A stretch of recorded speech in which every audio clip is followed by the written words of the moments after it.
that I always carry when we start a series of sermons. With this particular one, I come to you with a burden of the heart. My heart is burdened because of the weight of the words that I have to bring to you. And I understand that they might be unsettling to many of us who are hearing. And yet,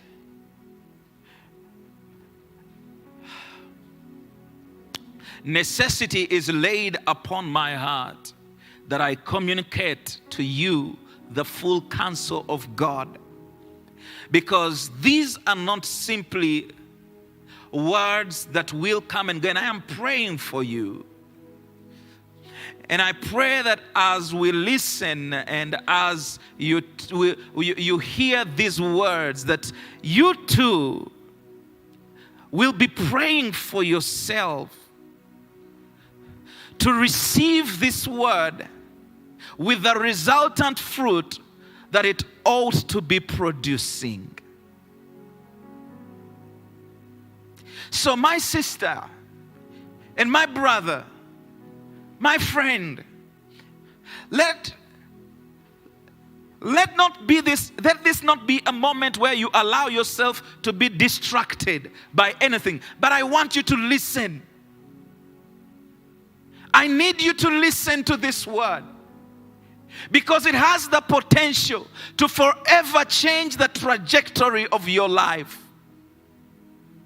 It has the potential to change our generation, so that the men and the women, the children that will come after us and their children after them, will make this a reference point and say there was a word that was declared and now we hold away. You have always been, and put a stamp of the blessings of God on your life. Jesus came that you will be transformed and changed, metamorphosized.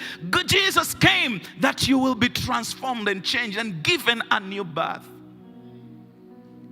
But are you born again? See, last week we looked at the issue of salvation. And I labored to tell you the three understandings that you have to carry when it comes to salvation. Because my brothers and sisters, please listen to me. When you say you are saved, it changes nothing, because the truth is, when Jesus went on the cross, he saved all men. But not all men have had the effective working of that salvation in their lives.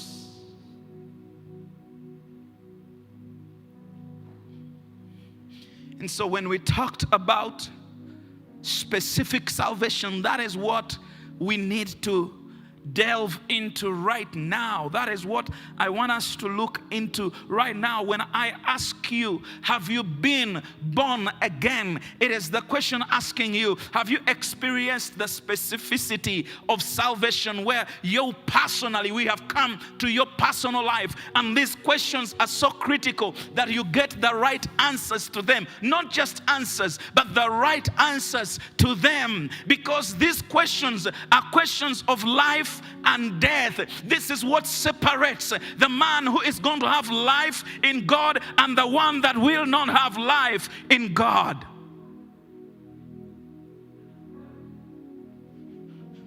And my brothers and my sisters, just because you have been sitting in church for years does not necessarily mean you have been born again.